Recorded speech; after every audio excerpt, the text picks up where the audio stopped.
शुरू कीजिए।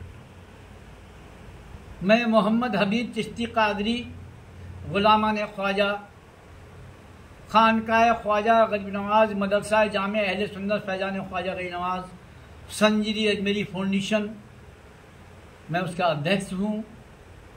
और बम्बई में एक जगह है मानखुद मंडाला, यहाँ खानका कायम है। मैंने कई उलमाए दीनों के ज़ुबान से मैंने बयान सुने और मुझे बड़ा अफसोस है। मैंने बड़ी गौर और फिक्र की इस पर कि आज जो हालात हैं पूरी दुनिया में मुसलमानों के, वो हालात आज से 50 साल पहले इतने बेहतर थे कि बड़े बड़े लोग थे, वो हम मुसलमानों के हाथ चूमा करते थे, मुसलमानों बच्चों के हाथ चूमा करते थे और बड़ी मोहब्बत से रहा करते थे।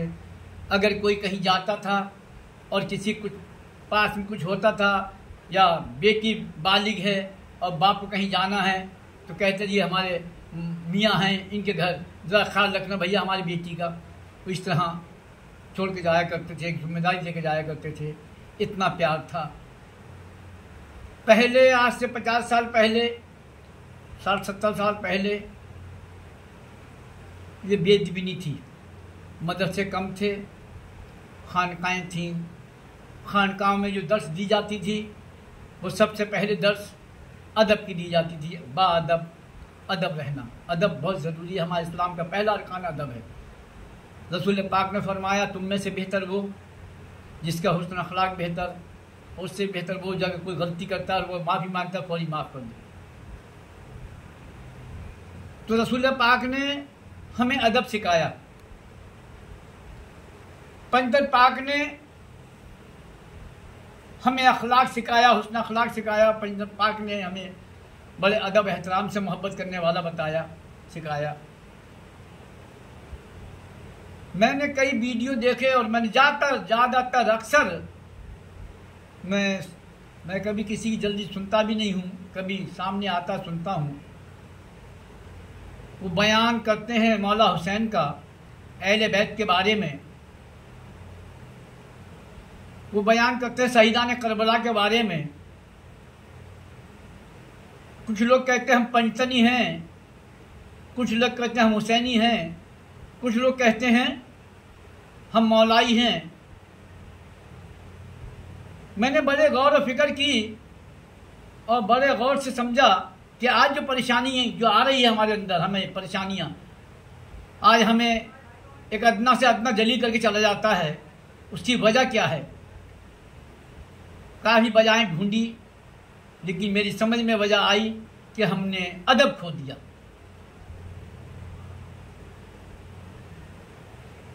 हमने अपनी माँ का अदब खो दिया, वालिद का अदब खो दिया, घर में बड़ों का अदब करना भूल गए, बेअदबी शुरू कर दी।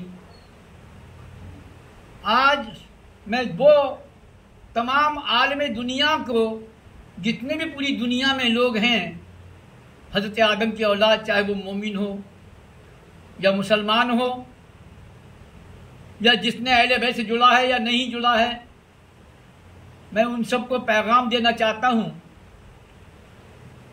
अदब के दायरे में हर चीज़ बेहतर लगती है। अदब के दायरे में बहुत बेहतर चीज़ रहती है जो अदब करेंगे।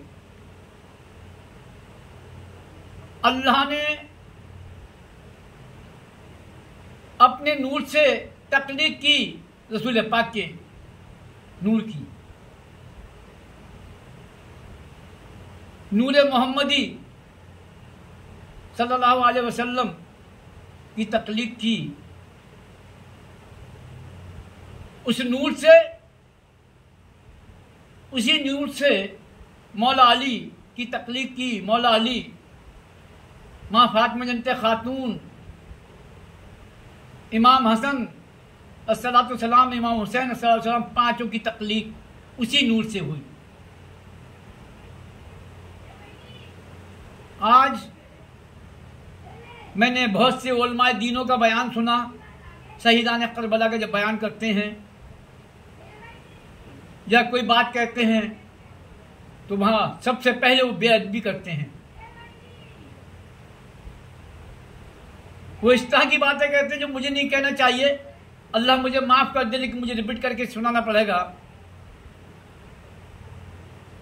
कत्ल कर दिया गया, कत्ल का नाम लेते हैं, जनाजे का नाम लेते हैं, लाश का नाम लेते हैं, मैयत का नाम लेते हैं।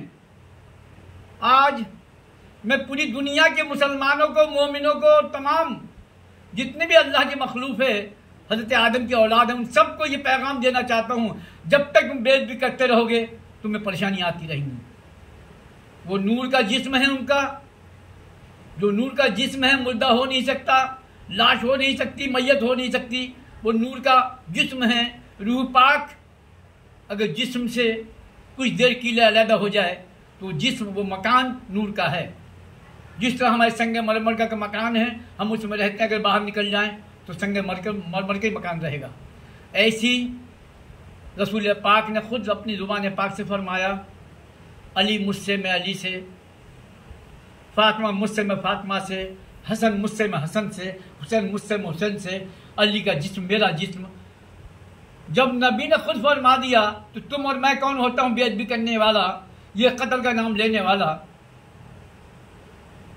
उनको शहादत का मामला, शहादत जिस वक्त शहीदान करबला में हजरत जैनुल आबदीन, इमाम जैनुल आबदीन आए शहीदान करबला में और कहा, बाबा जान मुझे इजाज़त दे दो, मैं शहादत नौश फरमाऊँगा। आपने फरमाया कि नहीं, तुम जाइए, आपकी तबीयत ख़राब है, आप शहादत न फरमाए बल्कि सिलसिलों को लेकर चलना होगा, अपना काम कीजिए। आपने इजाज़त नहीं दी, उन्हें खेमे में भेज दिया, आपकी तबीयत ठीक नहीं, आप जाइए। जिस तरह हज़रत जिब्राइल अमीन ने जब वो शहीदान करबला की मिट्टी ला के दी और कहा जिस दिन मौला हुसैन शहीद हो जाएंगे उस दिन ये मिट्टी सुर्ख हो जाएगी, ये ख्याल रखना। इसी तरह से जोड़ा लेके जब जन्नत से जिब्राइल अमीन तशरीफ लाए तो हज़रत इमाम हसन अस्सलाम ने जोड़ा सब्ज़ पसंद किया, हरा जोड़ा पसंद किया, और इमाम हुसैन रज़ियल्लाहु अन्हु ने जोड़ा सुर्ख पसंद किया। तो रसूल पाक ने कहा कि ये क्या मतलब है, क्या मकसद है? तो फरमाया जिब्राइल अमीन ने कि जिन्होंने जोड़ा सुर्ख पसंद किया है ये शहीदान करबला में शहीद होंगे, शहादत नौश फरमाएंगे, और ये जिन्होंने हरा पसंद किया ये इनकी जहर से शहादत होगी, ये शहीद होंगे। उन्होंने भी शहादत का बात की। इसलिए मैं तमाम उलमाए दीनों से और तमाम लोगों से मैं कहना चाहता हूँ, गौर से सुन लो। आप जो तबाही बर्बादी के रास्ते तुम जा रहे हो, अहले बैत की बेअदबी में जा रहे हो। आप ये अहले बैत की बेअदबी करना छोड़ दो और यकीन रखना कि कुछ साल में, कुछ दिनों में अपना अंजाम देख लेना। हर आदमी तुम्हारी तारीफ करेगा, हर आदमी तुमसे जुड़ेगा और कोई भी तुम पे उंगली नहीं उठाएगा और अल्लाह की रहमत तुम्हारे पास आएगी। उस नूर को कहते हो जो नूर मुजस्सिम नूर है, नूर अला नूर है। उस नूर से वजूद में मौला अली हैं, उस नूर का वजूद माँ फातिमा खातून है, उस नूर का वजूद हज़रत इमाम हसन रज़ियल्लाहु अन्हु है, उस नूर का वजूद हज़रत इमाम हुसैन है, पैगंबर पाक है। आप उनकी बेइज्जती करते हो इस तरह कह के कि लाशों पे घोड़े दौड़ा दिए गए, लाशों पे उनके कांधे पे, उनके लाशों पे तीर चलाए गए। इस तरह की हरकतें करना, इनका इस तरह के लफ्ज़ अदा करना जबकि नहीं करना चाहिए। अगर किसी ने कोई शेर पढ़ भी दिया, तुम्हें अल्लाह ने अकल नहीं दी, तुम्हें दिमाग नहीं दिया। एक मिलिट्री में जवान पे, बॉर्डर पे अगर गोली लगती है किसी के मिलिट्री में तो कहते शहीद हो गए, देश के लिए शहीद हो गए। अरे मौला हुसैन तो इस दीन मोहम्मदी इस्लाम के लिए शहीद हुए, इसीलिए तो कहा है गैरान साहत हुसैन बादशाह अस्त हुसैन, दीन अस्त हुसैन, दीन पनाह अस्त हुसैन, सरदार नजर से दर दर से अजीज